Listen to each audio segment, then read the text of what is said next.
are also so many, like, I think all career stages. So we are from undergrad student to the emeritus professor stage. So like, what's our common goal? Why are we here? Why are we here together? What are we gonna do? Like, of course, like, our goal is to make the world a better place, but like, now how? And I would like to start from a little bit far away.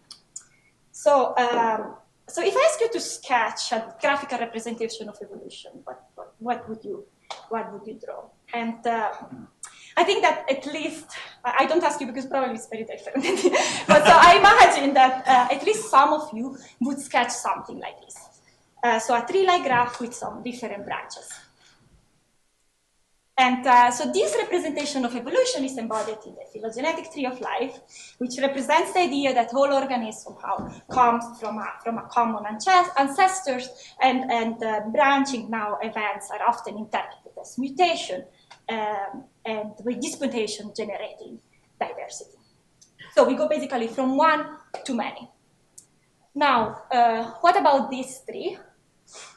So here, we can see here, for instance, we have, so we move now, instead of moving from many to one, it is also possible to move from, instead of moving from one to many, it's also possible to move from many to one. So this is a case in which diversity now is generated actually from the fusion of two organisms rather than from a mutation.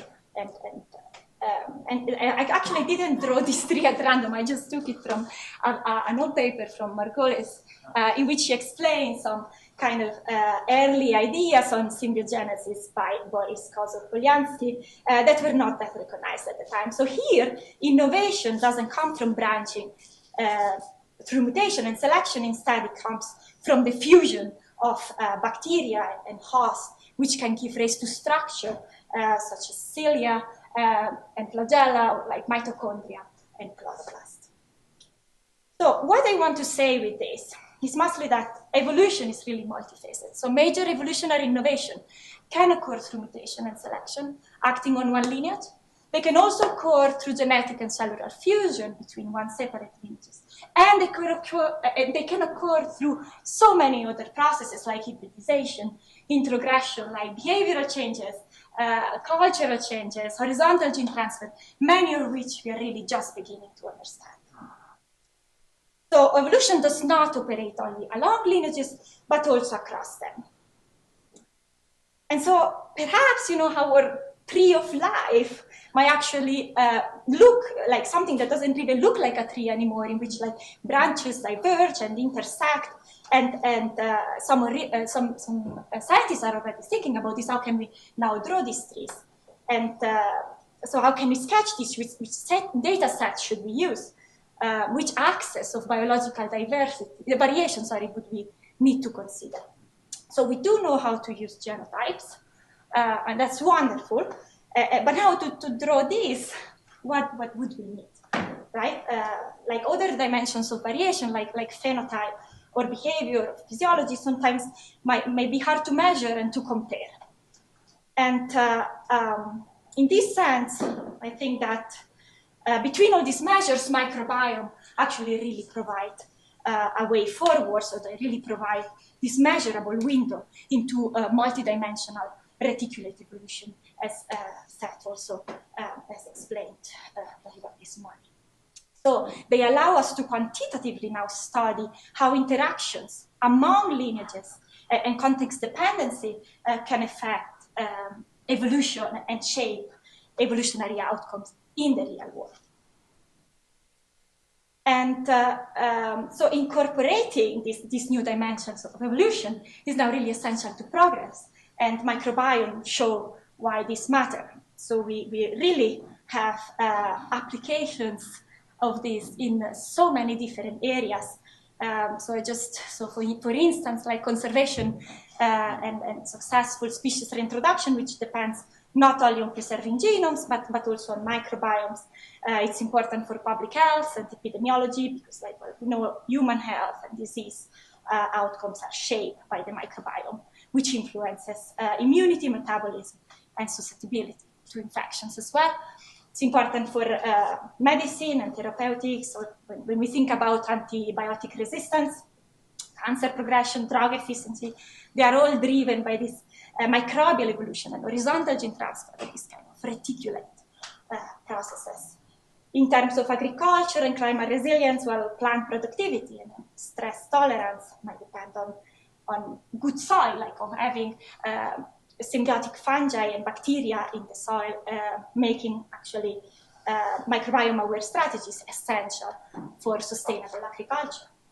And even if we think in terms of basic research, like the rise in biological organization involved really networks of interacting molecules and protocells, suggesting that this cooperative, reticulate evolution, it's also central in understanding life emergence.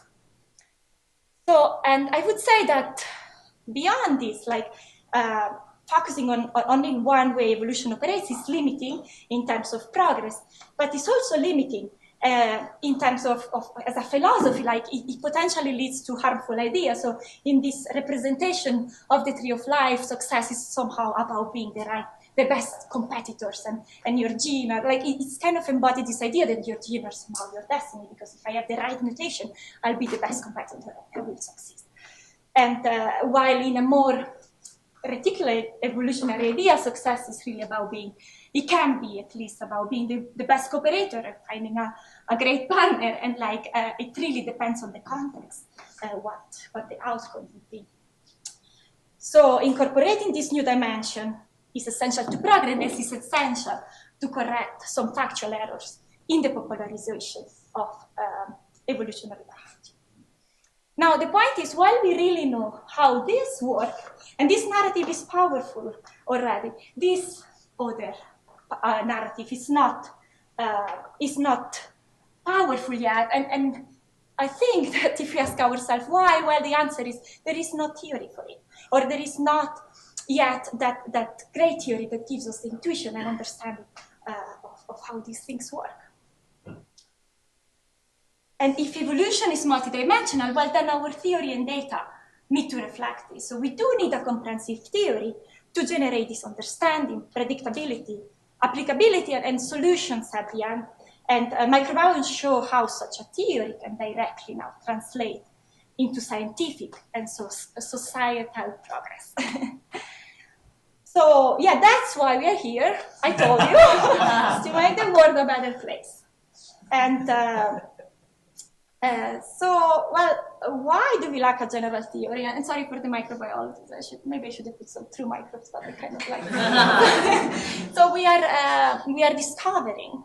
So we are just beginning to discover this complex relationship between the micro and macro world. So it's all really kind of new in a way. So in the last 2 decades, this progresses in metagenomics and metatranscriptomics have really allowed us to understand that microbes are there. They're not only there, they are present, they affect us, they are functional.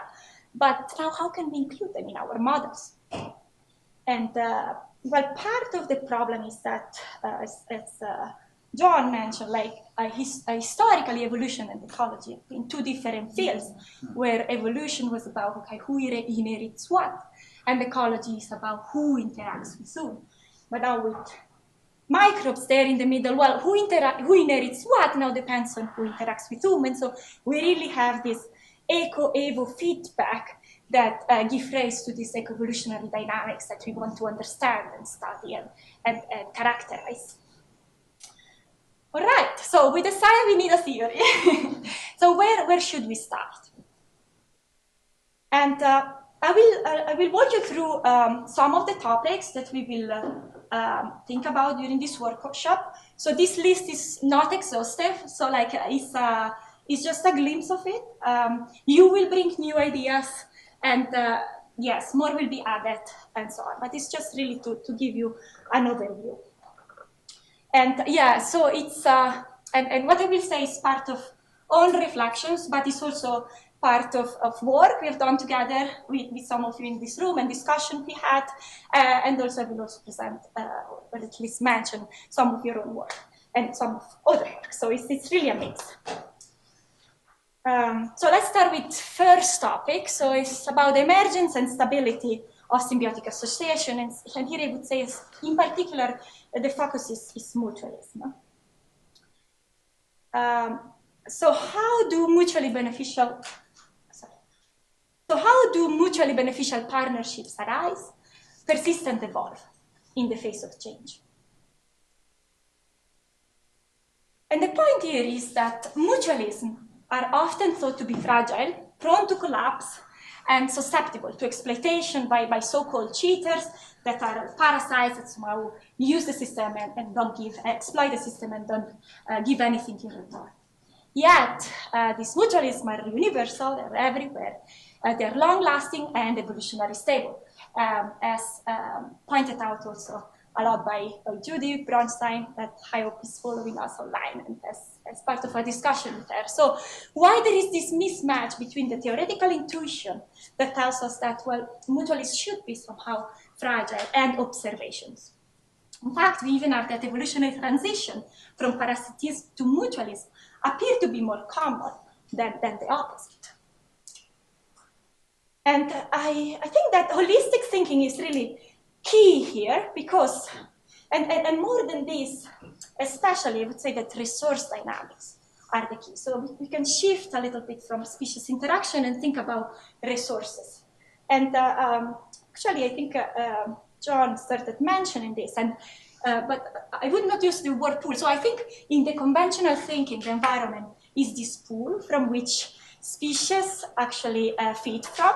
And so resources are there in the environment and everyone is kind of competing for these resources.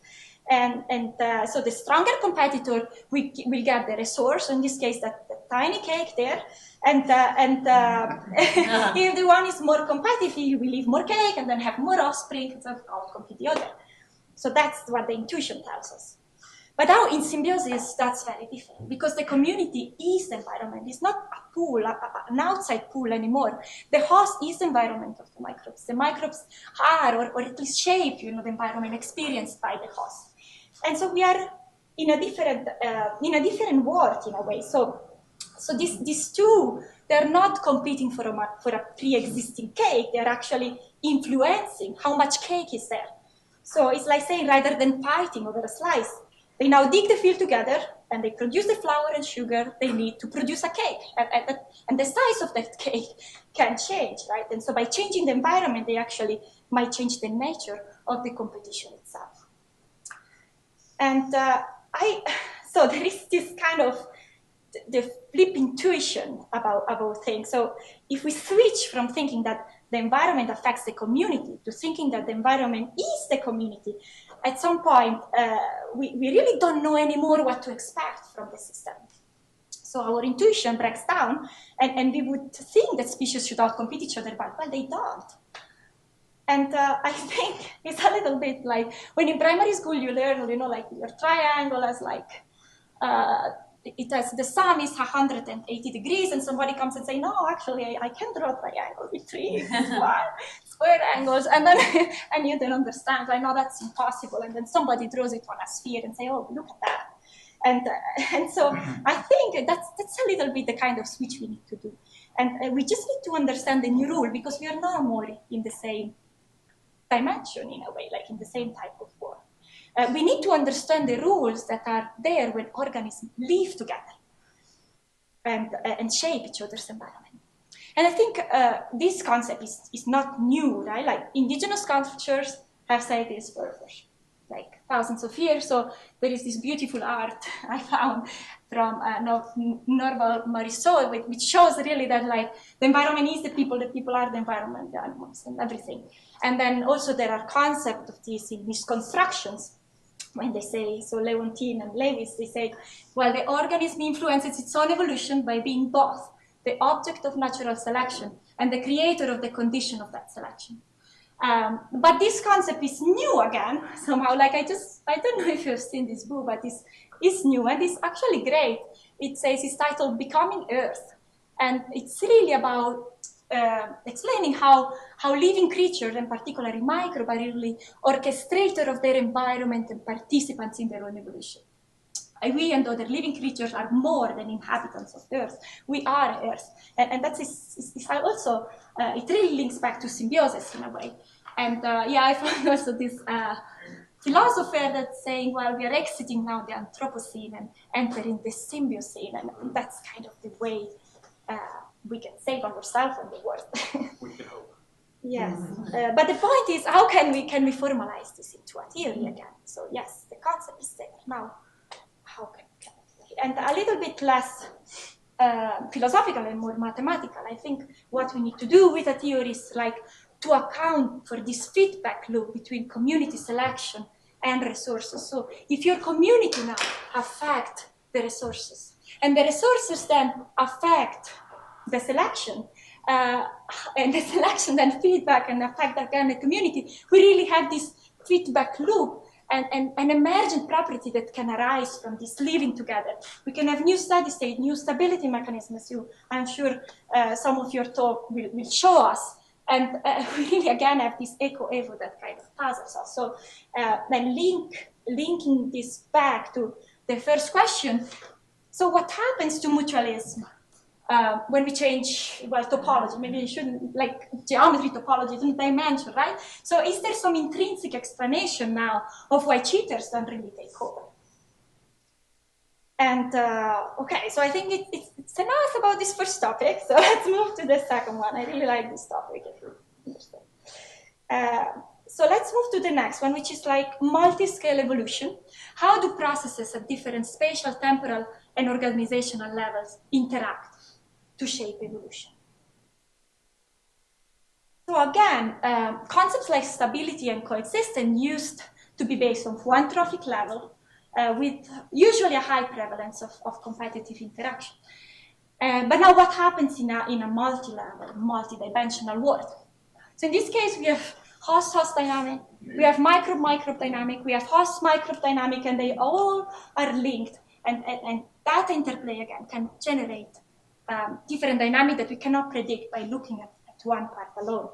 And this has consequences for stability, for coexistence, for invasion dynamic. I think if we think about plant-soil feedback, for instance, like you have host dynamic that might be affected by like what happens there in the soil. And we will hear this from you. Yeah, just give me, let's just think this first in terms of host evolution. So linking back to bit what Sad said and John. So what happens when we consider both genetic and microbial inheritance? Inheritance usually is thought as parent to offspring transmission of genetic material. But now if we think about microbe, well, microbe interaction will also matter. They regulate symbiont abundance. Host microbe interaction or gene microbe interaction also matter, needs to be taken into account. Host physiology, behavior, social structure, regulating horizontal transmission of symbionts are all important processes that we need to think about.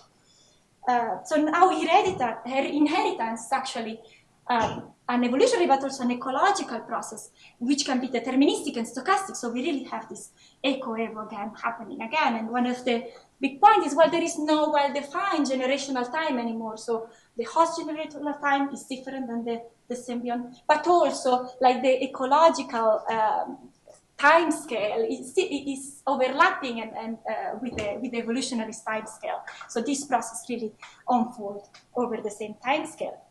And so this creates kind of a problem, let's say, for our theory and something we need to think about, because when we, for instance, we use, like when we think about eco-evo, sometimes we might use also adaptive dynamic model, where we have this ecological system that reaches an equilibrium, then we have just a mutation, perturb in it, and then we do look at the equilibrium again and how, which stable equilibria are reached again. But in fact, these two processes may overlap, so we don't have time to reach equilibrium because evolution occurs at the same time scale. So we really need to think about solutions. So yeah, it's nice because I can just ask the questions and then like, it's okay, let's see what you will do. Right?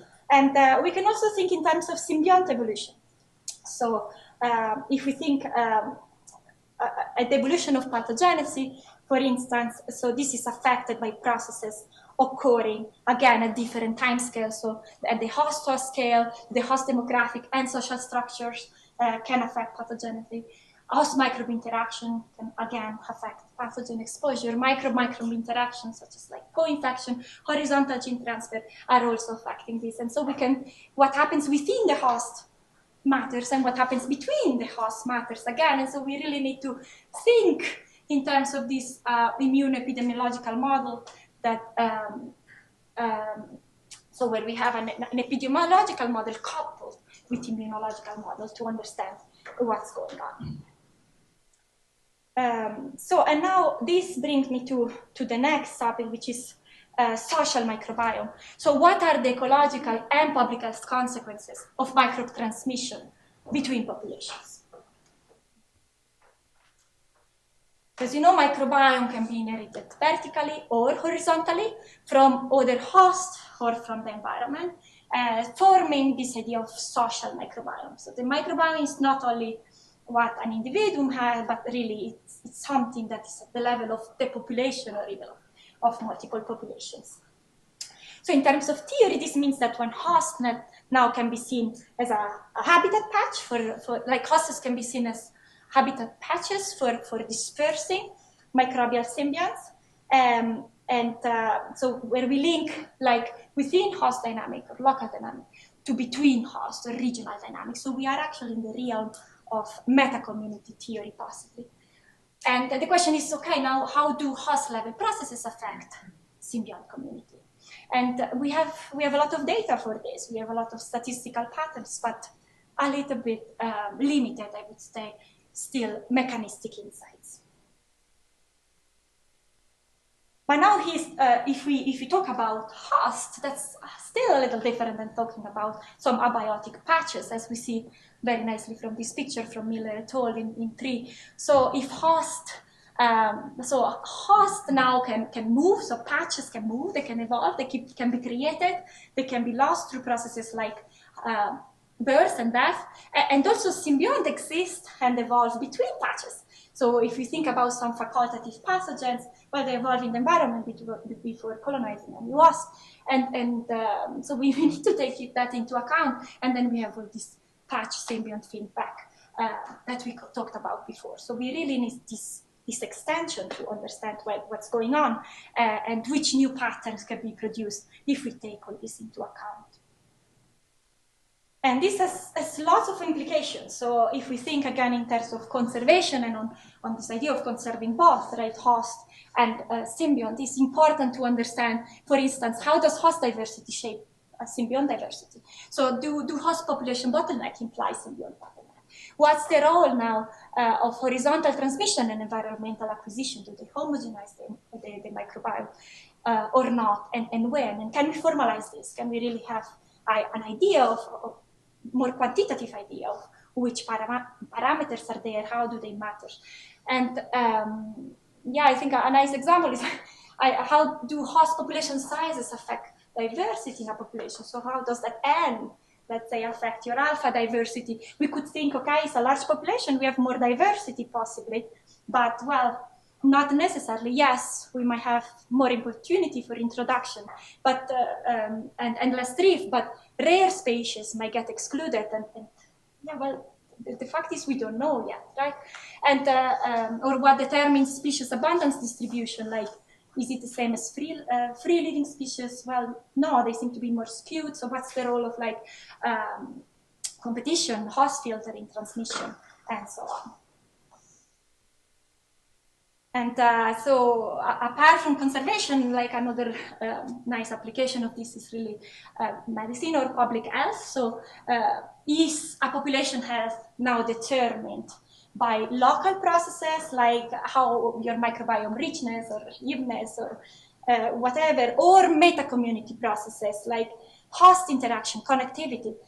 So is that at the population level in some ways? So how do our social interactor and diet shape the microbiome? Is there a link actually between lifestyle and population health, like in the broad sense? And if we think about this in modeling terms, well, we want also to think about how to model this kind of spread of health, right? So it's like the spread of beneficial symbionts. And this is actually an idea I discussed a lot with Aura Raulo, who couldn't be here today, but maybe is hopefully is following us online. And the fact is that when we think of pathogen spread, disease depends on pathogen presence or absence. And so total exposure to sick host matter. But when we think in terms of microbiome, that's quite different because health somehow depends on community properties of the microbiome. And so now the host social network matter, as Aura showed with mice, and affects microbiome composition. So it's not really anymore about with how many sick hosts I interact, but it's really also about the structure, like interacting with a group of 10 friends is no more the same as interacting with 10 individuals from 10 different group of friends, which maybe potentially like could give me a richer microbiome. And so we really have something to think about that in terms of mass. So even if the two processes occur through contact, well, that's like is contact times probability of getting sick, or contact times, probability of enriching somehow your microbiome. So there is, the question comes then, okay, are there trade-offs between maximizing our health in terms of microbiome and minimizing now pathogen spread? And what are those trade-offs? And yeah, so this brings us to the last topic. How do multipartite interaction affect sustainability, resilience, and adaptability? And of course, again, everything is really linked.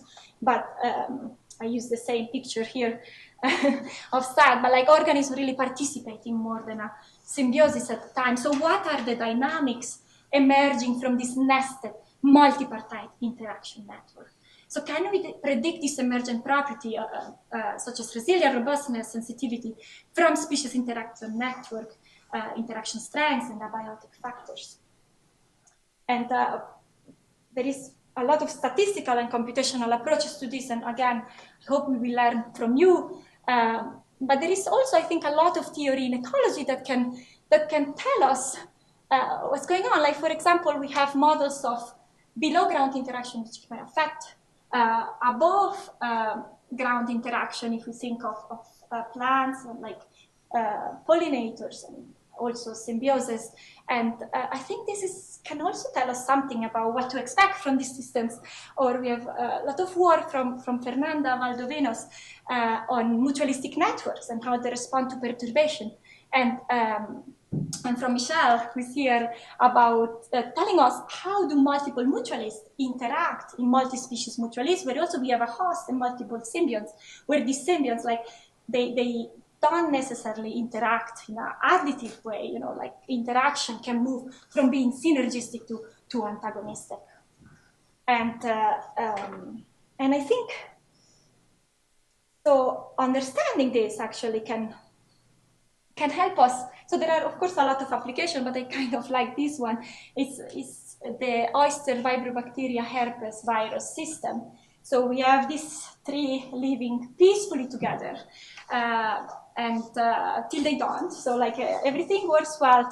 At some point we have outbreaks that might kill 90 to 100%, nearly 100% of oysters.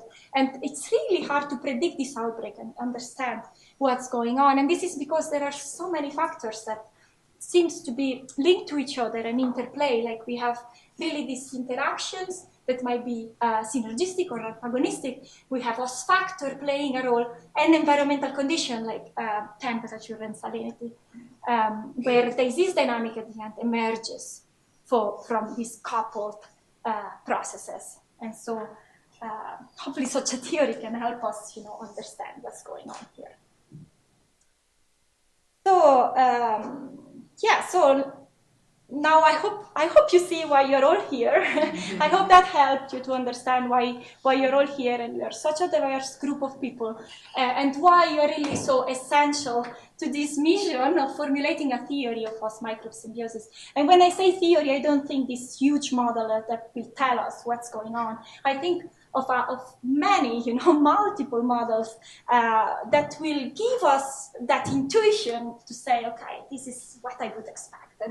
And this is what I think might be going on when we are thinking about symbiosis and more about,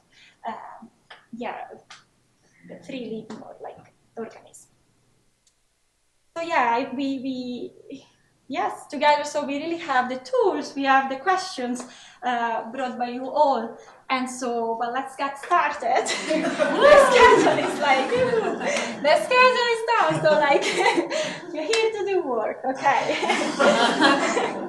So, yeah, so the format of the workshop is a little unconventional. So we got this idea from the workshop in Hawaii, actually, that worked really well, like to be more discussion-based, more really focused on understanding what the problems are and thinking about what do we know already and how could our knowledge be useful to like answer these questions. So what's going to happen? And so first of all, like we are trying this. It's the first time, right? So be patient with us. We hope it will work. So be patient, please. But the idea is that we will have 8 talks per day, and after each session, we will select some discussion topic, about 4 per day. But it's flexible, of course. So on Monday, this afternoon, we will have 8 talks, select some topics after that. Then we will have 8 talks on Tuesday, 4 more topics. So in total, we will have about 8 topics between Monday and Tuesday. And then you pick your topic and break into groups, and group discussions will take place on Tuesday afternoon. Also, if there are people online that would like to participate, please let us know, so we make sure that you will be on Zoom and you can participate to the discussion. Same for Wednesday and Thursday, so we will select a total of 8 discussion topics, and participants will then divide into groups and for focus discussion, which will take place on Thursday afternoon. We will repeat all this, so don't worry, so it's gonna be fine. And yes. So now what's expected from you? So now you can wake up and take notes. So first of all, provide your abstract for the talk or poster.